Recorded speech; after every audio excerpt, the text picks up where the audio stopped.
You are now listening to F&B Radio. And welcome to F&B Radio. My name is Lindsay Collins, and I am your host. I've been struggling with greetings lately. Not just like knowing what to say. I know what I want to say. The words just don't come out right.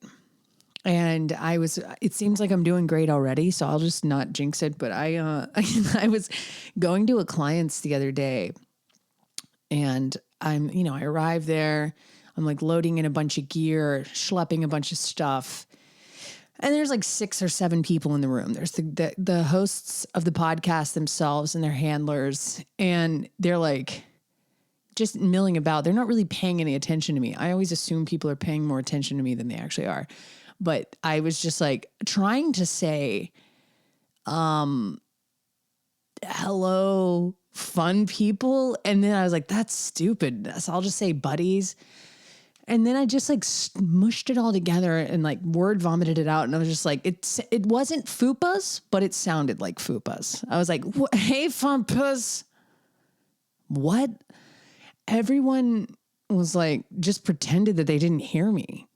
Because what else could you do? I mean, I pretended I didn't hear me. I was just like, that didn't happen. I didn't just say, what up, fupas, to these people who are paying me to be their podcast producer. Nobody wants that. Nobody wants to be called that by anyone, much less someone that they're paying. You know what I mean? You don't want to be like, what do I pay you for? Not to say, what up, fupas. Not even because they are or like look like that or anything. Like, I don't even know what I'm trying to say. I just mean that like they in no way, I don't even think any of these particular people had peas, like pussies. They didn't. They had other kind of peas. But in any case, it's 4 dudes and they were just like, now I'm giving away too much about who this client is. But the point is, it's hard to say stuff for me sometimes, which might catch you guys off guard because you think that I just say what I mean all the time and that I'm out here just absolutely killing it, but I'm not.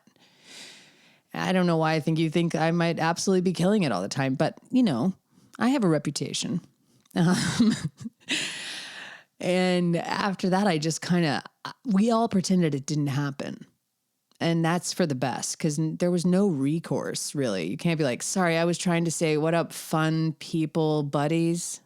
You just got to let it just die on the floor. And when it does die on the floor like that, it's not a fast death. It's a slow death. It's like it lingers out there and people are like inside. Wouldn't you just pay $1 million to know what they thought? What their inner monologue was saying when they were like, I would just pay that anyway. A lot of people are like, don't read the comments. That's what I wish someone would show me, what they really think about me. You know what I mean? I never know how I'm coming off to people. I know how I think I'm coming off, but I don't know what they're actually thinking. And I know that these particular people they might not even, no, they do know what a fupa is. Does everybody? Do you? Listener, do you know what a fupa is? If I was coming into if you hired me and I accidentally said, I will say I didn't say it clearly because it was a stumble. It wasn't like I was trying to be funny or make a joke. Like, I know how jokes work and I know that that's not a good joke to make. And I would never have intentionally said that. I actually haven't even thought about that word in, probably since high school. But now it's all I can think about because I just keep reliving that moment of me coming in like Kramer, like I do. Which is just, I'm always like kind of out of breath and busy and flinging my extremities everywhere. And that works for me, but not when you come in with a accidental greeting like that. So yeah, I was scared to start this show. I didn't know what was going to come out. I didn't know what I was going to call you guys accidentally. And maybe that's in my subconscious. Maybe I'm worried that I have one and I've been trying to like I'm just dissecting this now. I didn't really think about this before, but maybe that's something, maybe that's a deep fear for me. So I don't know. I'm working through it and I'm trying to recover. But the good news is that no one said anything to me. Although I feel like when I left, especially some of the younger guys in the room, they were probably like, did she say fupas when she came in, or did I imagine that? But there were no laughs. So that means whatever they thought, they were keeping it inside. They weren't going to show those cards. They weren't going to let me know what they were talking about inside their heads or after I left. And I'll never know. Trust me, I've filled in the blanks many times. And at the end of the day, I concluded this. I was like, they didn't ask me to leave. So that's all I need to know. That means they liked it, as far as I'm concerned. That's how my brain works. It's very like either you take it or you leave it. If you didn't ask me to leave because of what I said, then that means you liked what I said. That's how I go on that's my logic. You watch it die a slow death. It's like it's like someone just absolutely, like not like a heart attack, like nothing quick and nice, something slow, something painful, something awkward for a lot of people. But what are you going to do? I mean, I just assume most of the time that no one's even listening anyway. But I guess we'll never know. But here's something we will know. Tickets are available now for Effin Breakfast. Effin Breakfast. Okay, I want to talk about this for a second because this is a really big deal for me. Never have I ever in my whole life. Now, I will say I've had sponsors in the past like that have done commercials with F&B Radio, and I'm very thankful to them. Or I've had people that will send me product, and I'm very thankful for them. But I've never had someone be like, I want to sponsor an event. And because I hear about that, but in my mind, sponsoring something, to me, that's like a write-off. I'm always like confused by that. I'm like, but all right, so who's paying for that? Like, I don't understand how sponsorships work. I do. You know what I'm saying though? Like when you go to the X Games, that's the only sports event I can think of right now. And it's like sponsored by, I don't know, Mountain Dew Code Red. I just assume that like they just got their name up there somehow. And I don't really think about the fact that Code Red wrote some checks or leveraged something, some asset, so that the X Games could happen. But the X Games, they in return do something. You guys understand sponsorships. I don't. I'm just saying, like I'm piecing it together in my head. But for the first time ever, I was lucky enough to get a sponsor, and not just any sponsor, a dream sponsor. It's Counterculture Coffee. First of all, this show wouldn't be possible without coffee. I love coffee. I love breakfast. It's the part of my day where I feel the happiest. It's like the best part of my life is when I first wake up. That's when I'm in the happiest place I ever really am. That and right before I go to bed. But anyway, the middle of the day can go fuck itself. But those two places, I'm really, really happy. And then the mornings, I'm really, really energetic. And I love coffee. And coffee, you guys have heard me say this a million times, it's one of the few vices I have left. I quit doing hard drugs. I quit drinking. I quit smoking. I quit eating a lot of foods that I was like, I don't need to do that all the time. I like reined it in. There's certain things that I've left that used to be big vices for me. I'm talking about Jamba Juice. This is a real story. I used to think Jamba Juice, Jamba Juice. Hold on. Let me think about this. Is it Jamba Juice or is it the other one? What was the smoothie? It's not Jamba Juice. Oh God, I got to Google it. I got to Google it right now. It was in the bottom. It was in a Whole Foods in the Time Warner Center.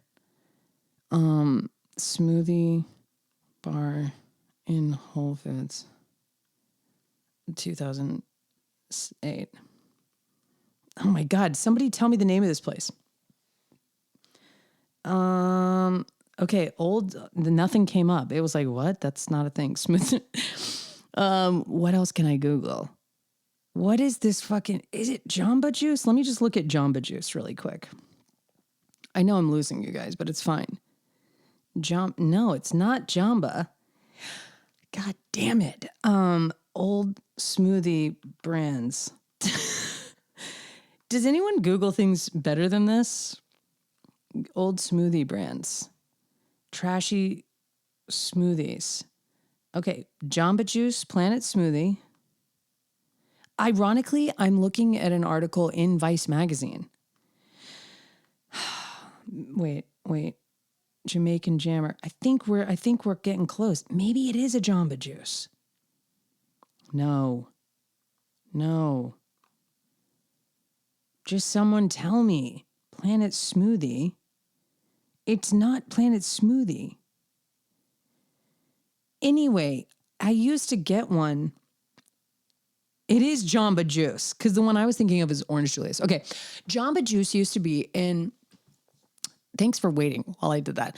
Jamba Juice used to be in the bottom of the Time Warner Center. And when I would be on my way to work, I'd be like, oh, I'm not going to eat breakfast. I'll just grab a Jamba Juice for me and the chef. And we'll work lunch together, and I'll get him one, and it'll be super healthy. And it was just basically it did sort of have some fruit in it, but it essentially was just like a giant 47-ounce popsicle, blended up. And it was so good. But I would just be high as a kite, high on sugar, just fueling a hangover. So I've left so many vices in the past, things that I'm just hey, you know what? I'm not going to eat that McGriddle ever again. I'm just not. I'm good on that. And it's not easy. I don't like leaving things behind, especially things that I love so much. Cigarettes, God, cigarettes were the best part of everything for most of my teens and 20s. But now they just don't do it for me. I've had to leave them behind in search of just, aging and just living at all. So one of the last vices that I have on this earth is coffee. And so my love for it is so deep. And Counterculture is some of the best coffee that I've ever had. I've been a fan of their coffee since I discovered them when I moved here. And so to have them be the sponsor for Effin Breakfast is a dream come true. And I'm so excited to officially announce Effin Breakfast by Counterculture is happening at 87.5 King Street, downtown. Not King Street, Spring Street. Wow, I'm killing this sponsorship. They're unsponsoring me as we speak. Spring Street. It's the Counterculture Training Center for the OG Charleston people. It used to be Fuzzco's pretend store. So it's this incredible space. And that's going to be where Effin Breakfast pop-up is. It's right in the middle of Charleston Wine and Food Weekend, though it is proudly a fringe event, meaning it's not associated with the Wine and Food Festival whatsoever. It just happens to be happening during that weekend. So if you're in town for Wine and Food and you don't have plans, Saturday, May 9th. Oh my God. Saturday, March 9th. This is why people don't sponsor me. They're like, Lindsay, what's happening? This is just my word nightmare coming to fruition. I told you things aren't coming out right. March 9th. I'm going to say it again. March 9th, downtown, Spring Street, not King Street, Spring Street, 87.5, the Counterculture Training Center. I'm going to make breakfast for 20 people. You could be one of those 20 people. There's tickets available. If you want to pause this podcast and get tickets, you can. There's a link in the show notes. So all you have to do is look on your phone where you're listening to your podcast right now. Scroll down to the bottom, click the link that says buy tickets, and you can get a ticket or two. Bring a friend. It's going to be amazing. It just honestly, you're not going to believe how stacked this event is. So here's how it's going to go. I'm making breakfast. There's only 20 seats available. It's going to be 2 eggs, soft boiled, finished with chives, fresh cracked pepper. You guys always go insane for these eggs that I make. And you're like, how do you make them? Will you make them for me? Yes, the answer is I will on March 9th from 10 to 12 at the Counterculture Training Center on Spring Street. It's going to be amazing. There's going to be a salted butter drizzled with honey English muffin. I know I said that backwards, but listen, I can't help what's happening right now. I'm too excited. There's going to be a big ass salad because there's always a big ass salad right next to my eggs and toast. It's going to be epic. There's going to be shaved cheese. There's going to be prosciutto. There's going to be herbs. There's going to be fruit. There's going to be all the fixins for a classic effin' breakfast, and it can be all yours. So we're going to all sit down and eat breakfast together. And then it gets even better. There's going to be a live podcast, a real live F&B radio podcast right in front of your face in this same exact space. But guess who the guest is? Just guess. Just guess in your head. Just be like, it's no way it's this person. I'll give you a hint. If you listen to the chocolate cake episode and we're like, oh my God, I just want to know the geniuses behind Welton's Tiny Bake Shop. Well, ding, ding, ding. You guessed it. The guest is Hannah Marie Welton herself of Welton's Tiny Bake Shop. So a legendary stat. I'm so nervous that I can't even talk about it because I'm like, I just respect and adore everything they do so much. You guys know I did a whole entire episode based on chocolate cake that I got from Welton's Tiny Bake Shop, but I'm there all the time. I just love the whole entire staff. But Hannah, and she's just an absolute dream. And I've wanted to interview her for a really long time, but they've been so busy with running the most excellent tiny bake shop that we haven't been able to make it work. But now it's going to work. And she's going to be there live in the flesh. Maybe you can even answer a question or ask a question. Oh my God. Maybe you can answer some of our questions that we have for you, the audience. No, we're going to flip it. We're going to interview you. We're going to have questions for you, the audience. No, it's going to be amazing. I am so unbelievably excited. And that's not all. I'm making a coffee cake. So there will be a cardamom brown butter coffee cake for dessert. And Counterculture is brewing coffee for the party. Duh. So you're going to have like an expertly brewed cup of coffee with your breakfast. And then you get to take home all kinds of swag. I heard there's going to be a special edition pound of coffee that's going to be yours to take with each ticket purchase. You get a pound of coffee. So I don't know. I haven't priced coffee in a while, but I know it's not cheap. And I heard there's going to be a tote bag. So much swag, an amazing guest, effin' breakfast in 2 courses. And we get to all hang together. This hasn't happened. I swear to God, this hasn't happened since before COVID. I haven't done a live event like this under F&B radio. I've done stuff for sure, but not like this. Not where it's like we're eating together. I'm cooking. And it's going to be so fun. I'm so excited. I am literally vibrating. Not like that. Everybody just calm down with your fupas. Calm your fupa down. It's going to be amazing. And tickets are on sale now. And there's only 20. So just know that, I know everyone can't make it. And I know a lot of people have already reached out and are like, I want to come. Am I going to be able to get a ticket? I don't know. I don't know who's getting a ticket. Whoever gets them first. That's all I know. So if you want one, I would grab it.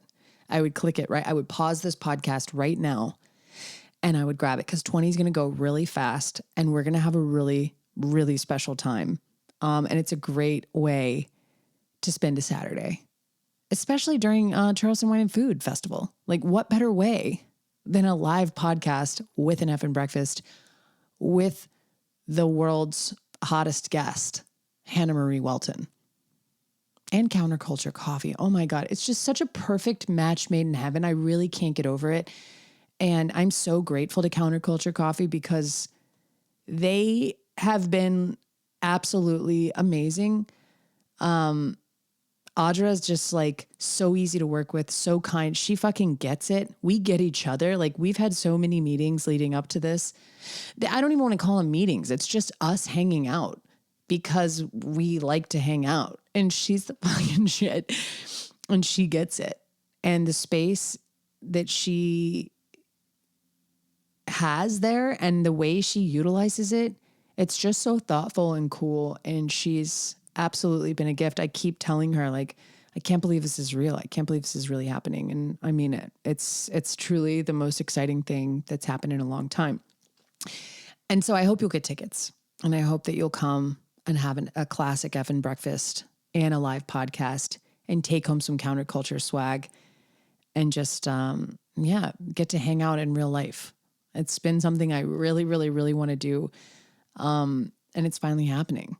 So yeah, that's my terrible pitch for why you should come to this amazing event. And it's going to be a blast. And I've been like hesitant to talk about this part, but it has to be done. That same night, March 9th, at 87.5 Spring Street, there's going to be a secret show. Secret show is an art show that's happening in the same exact space. So that night we'll come back. You don't have to come back. It's not a ticketed thing. Anyone can come. But that night, Jeremy and 5 other artists who I can't say who they are yet, are going to be showing work for a mini Skewers 2 pop-up. So if you came to Skewers last summer, you know it was an absolute banger. And this is a secret show. And we're just going to pop up for one night only, right smack dab in the middle of downtown Charleston. And I don't want to say, because it's a secret show, I don't want to say the lineup just yet, but it's insane. It's all new artists. So it's not anyone that you've seen in the last Skewers pop-up. And that's by design. Each time, it's not that we'll never feature the same artists again, but each time we don't want them to be back to back. So there will be a new group of artists every time. And then obviously some artists will pop back up in future shows. But for this one, it's all new artists, except for Jeremy, because we're hosting. And so it's going to be amazing.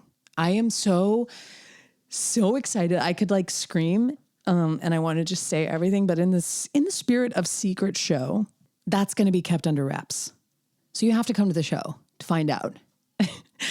Or you can like see me in person and I'll probably tell you, because I'm just like every single person I come into contact with, I'm like, don't tell anyone, but this is who's going to be at secret show.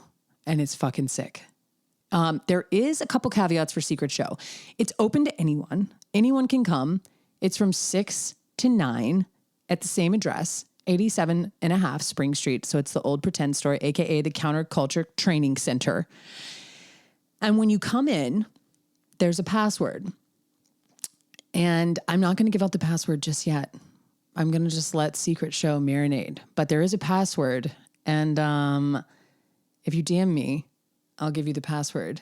And you can share the password with friends and let them know. But you have to have a password to get in. Not just any password, the password. So if you want to come to Secret Show, DM me and mark your calendar for March 9th. Because if you didn't get a ticket to Effin Breakfast, you can obviously come that night. Counterculture is going to be making espresso martinis, teeny tiny martinis. And I'm going to make some snacks.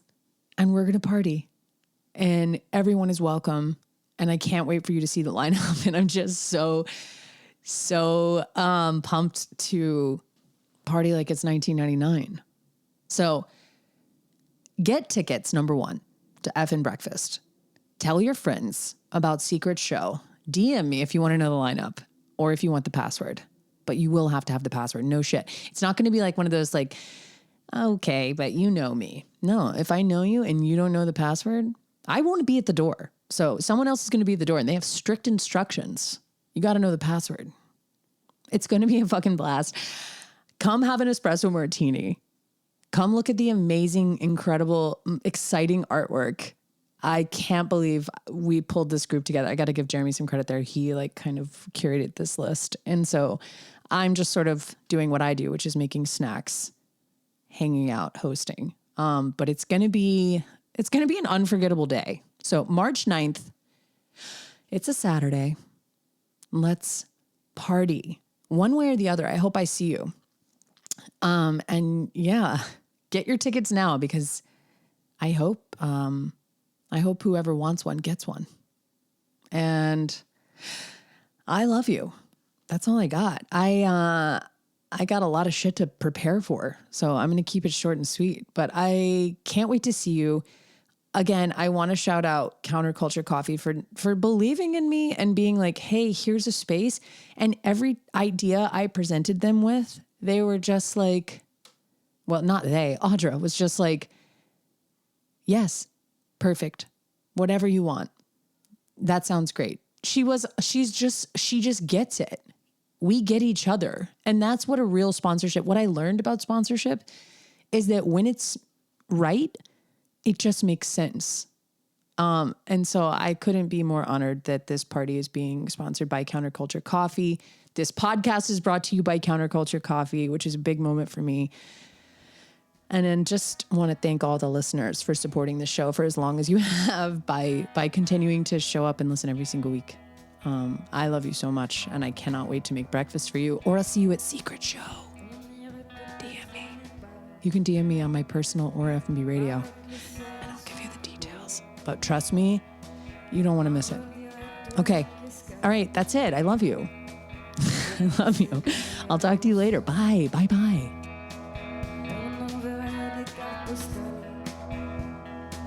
Je laisserai un mot sur le frigo.